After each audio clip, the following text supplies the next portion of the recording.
Assalamualaikum warahmatullahi wabarakatuh.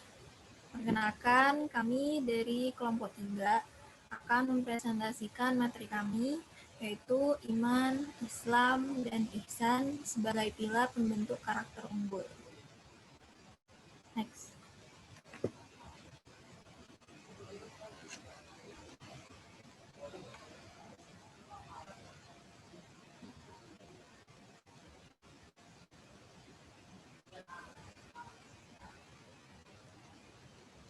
Berikut adalah anggota kelompok kami. Yang pertama ada Eva Umawiti Astuti, dan saya sendiri Salsabila Yurifia, serta Thoib Prayogo.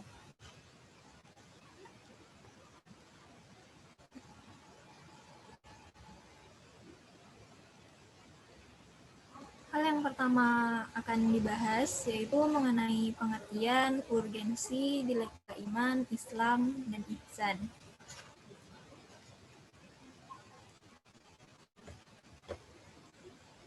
Yang pertama yaitu iman. Iman menurut bahasa berarti kepercayaan, keyakinan, ketetapan hati, atau keteguhan hati.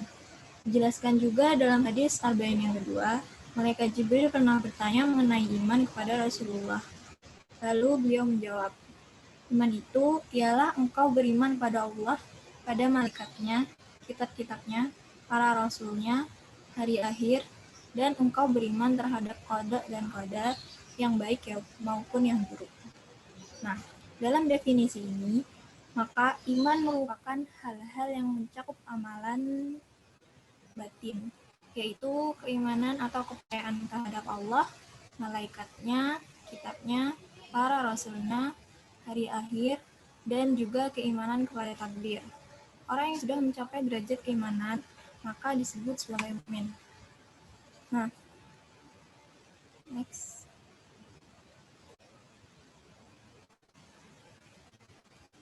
Selanjutnya yaitu Islam. Islam menurut bahasa berasal dari kata aslama, yang berarti patuh, tunduk, berserah diri. Agama Islam berisi aturan-aturan Allah yang mengatur hubungan manusia dengan Allah, manusia dengan manusia, dan manusia dengan alam. Islam ini adalah agama yang dibawa oleh para Rasul Allah sejak Nabi Adam alaihissalam sampai Nabi Muhammad SAW. Lalu masih dalam hadis yang sama, Rasulullah pernah ditanya oleh Malaikat Jibril tentang Islam. Kemudian beliau menjawab, Islam itu engkau bersaksi bahwa tidak ada sesembahan yang hak selain Allah, dan bahwasannya Muhammad berpuasa Ramadan dan berhaji ke Baitullah jika engkau mampu untuk menempuh perjalanan ke sana. Nah, jawaban Nabi ini berarti bahwa Islam adalah apa yang disebut dengan rukun Islam itu sendiri, yang mencakup tentang syariat atau fikih, di mana agama adalah fikih karena mencakup segala perbuatan manusia dalam kehidupannya, serta urgensinya, yaitu setelah seorang bersyahadat atau menyatakan keimanannya, maka orang tersebut sudah disebut muslim dan memiliki kewajiban untuk melaksanakan sholat, puasa, zakat, serta pergi haji bila mampu.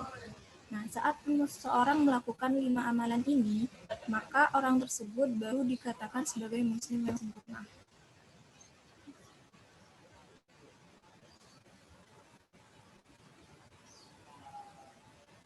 Berikutnya adalah ihsan. Ihsan ini adalah tingkatan yang paling tinggi ya. Di dalam ihsan ini, Rasulullah juga pernah ditanya oleh Malaikat Jibril mengenai perkara ihsan dalam hadis yang sama pula. Dan Rasulullah menjawab, yaitu engkau beribadah kepada Allah seolah-olah engkau melihatnya. Maka apabila kamu tidak bisa beribadah seolah-olah melihatnya, maka sesungguhnya dialah yang melihatmu. Perkara Islam adalah perkara yang mencakup cara dan rasa seorang muslim dalam beribadah. Ada 2 tingkatan dalam ihsan, yaitu seorang yang beribadah seakan mampu melihat Allah, dan jika ia tidak mampu, maka orang tersebut beribadah dengan diperhatikan oleh Allah. Tingkatan ihsan ini merupakan tingkatan tertinggi seorang muslim karena melibatkan perkara lahir dan batin. Seorang yang mampu menjalani ibadah dengan perasaan seperti ini akan dapat melaksanakan ibadah dengan rasa harap ingin sebagaimana seorang hamba atau dengan perasaan takut dan cemas akan siksa yang didapat.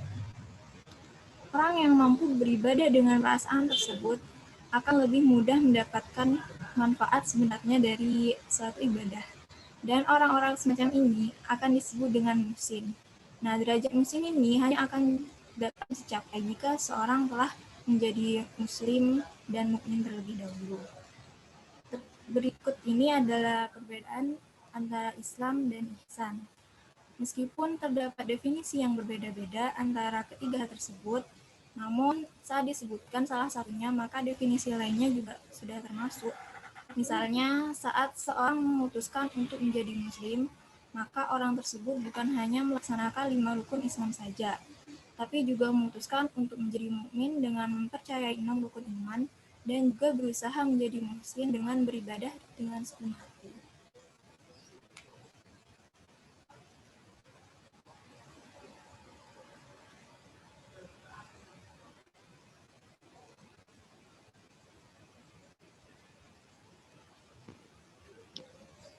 Baik, yang kedua adalah terbentuknya iman dan upaya meningkatkannya. Next. Terbentuknya iman. Terbentuknya iman dalam diri seseorang itu melalui 2 tahap. Di antaranya, yang pertama, didahului oleh pengetahuan tentang Tuhan. Artinya bahwa iman itu dapat atau diperoleh lewat proses berpikir, perenungan mendalam, survei, atau penelitian terhadap alam semesta. Dalam Quran Surat Ali Imran ayat 190 sampai 191, sesungguhnya dalam penciptaan langit dan bumi dan silih bergantinya malam dan siang, terdapat tanda-tanda orang-orang yang berakal, yaitu orang-orang yang mengingat Allah sambil berdiri atau duduk atau dalam keadaan berbaring, dan mereka memikirkan tentang penciptaan langit dan bumi. Seraya berkata, ya Tuhan kami, entahlah, tiadalah Engkau menciptakan ini dengan sia-sia. Maha suci Engkau, Maha peliharalah kami dari siksa neraka. Next. Yang kedua, timbulnya sikap percaya kepada Allah. Meskipun kepercayaan pada tahap ini masih labil, tergantung pada seberapa banyak pengetahuan tentang Allah dan upaya kontemplasinya terhadap alam semesta tersebut. Namun, iman pada tahap ini akan terus meningkat seiring dengan bertambahnya pengetahuan yang diperoleh atau pengalaman yang dijalani. Terkadang-kadang muncul keraguan dalam dirinya. Namun, ketika proses pencarian tersebut berlanjut, sedikit demi sedikit keraguan itu akan hilang. Terbentuknya iman. Pada dasarnya, proses pembentukan iman juga demikian. Diawali dengan proses perkenalan, kemudian meningkat menjadi senang atau benci. Mengenal ajaran Allah adalah langkah awal dalam mencapai iman kepada Allah. Jika seseorang tidak mengenal ajaran Allah, maka orang tersebut tidak mungkin beriman kepada Allah.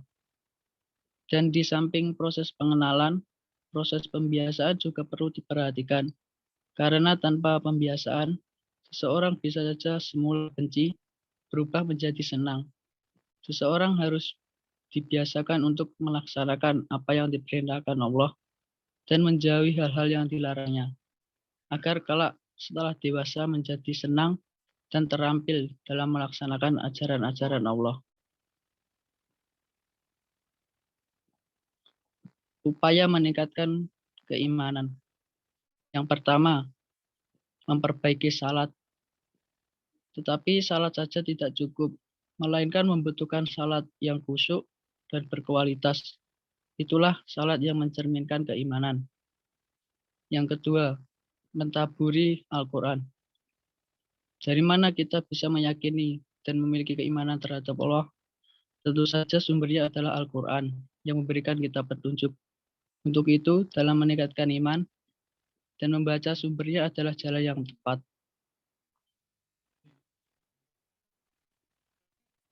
Yang ketiga, berkumpul dengan orang-orang saleh. Salah satu cara meningkatkan iman yaitu bercengkrama dengan orang-orang saleh. Orang saleh memupuk iman, sedangkan bersamanya maka kita akan termotivasi dan semangat menjalankan segala perintah-perintah Allah. Yang keempat, mengikuti sunnah Rasul. Sunnah Rasul atau yang Rasulullah SAW lakukan sejatinya adalah jalan-jalan yang diarahkan menuju ridha Allah Subhanahu wa taala.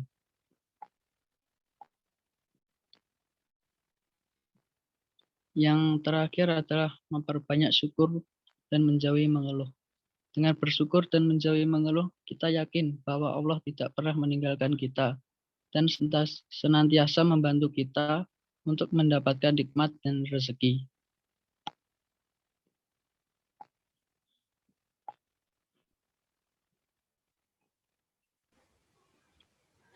Yang selanjutnya adalah ibadah yang merupakan manifestasi iman, Islam, dan ihsan.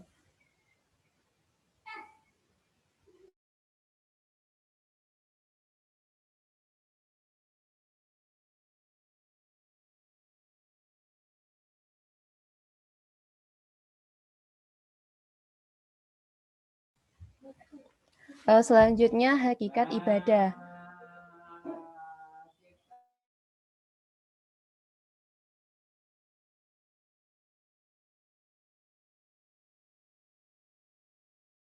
Ibadah adalah bentuk penghambaan diri kepada Allah yang berkaitan dengan hubungan manusia dengan Tuhan atau hablum minallah, hubungan manusia dengan sesamanya atau hablum minannas, dan hubungan manusia dengan semua makhluk atau muamalah ma'al khalqi. Menurut As-Siddiqi, nama yang hakikat ibadah merupakan nama yang meliputi segala kegiatan yang disukai dan diridhoi oleh Allah, baik perkataan atau perbuatan, secara terang-terangan atau tersembunyi. Menurut Al-Iman Ibnu Katsir, hakikat ibadah adalah suatu pengertian yang mengumpulkan kesempurnaan cinta, tunduk, dan takut kepada Allah.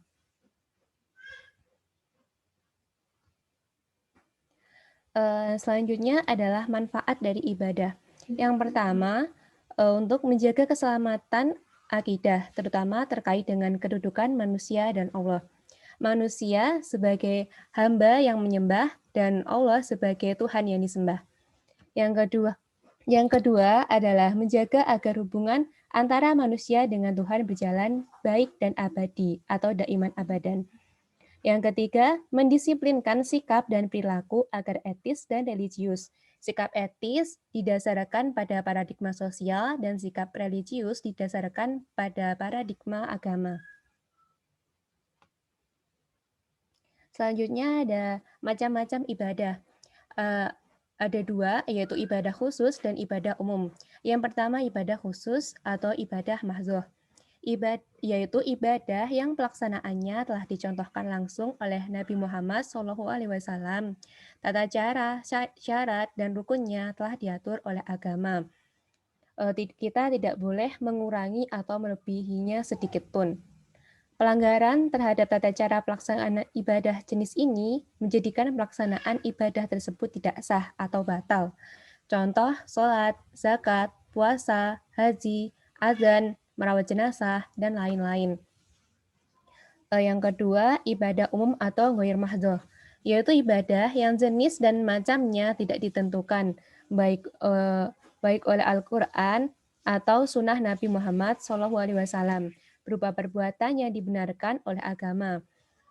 Semuanya boleh dilakukan asalkan tidak dilarang oleh Allah dan Rasul-Nya. Contoh, bekerja mencari penghidupan yang halal, belajar, menolong sesama, silaturahim, dan sebagainya. Syarat diterimanya ibadah. Yang pertama, dilakukan dengan niat yang ikhlas karena Allah semata. Sesungguhnya Allah telah menerima amal perbuatan kecuali yang dikerjakan secara ikhlas dan ditujukan untuk mendapat ridho Allah. Hadis riwayat Al-Nasai. Kedua, dilakukan sesuai dengan ketentuan Allah dan Rasul-Nya.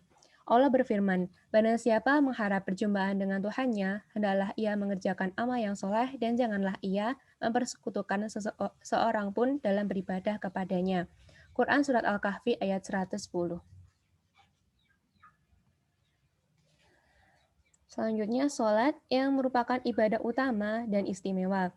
Keistimewaannya yang pertama, sholat adalah ibadah badaniyah yang pertama kali diwajibkan oleh Allah. Kedua, perintah sholat 5 waktu diwahyukan di luar planet bumi, yaitu di hadirat Allah yang maha tinggi, yang disampaikan secara langsung kepada Nabi Muhammad pada saat Nabi Muhammad itu Isra Mi'raj.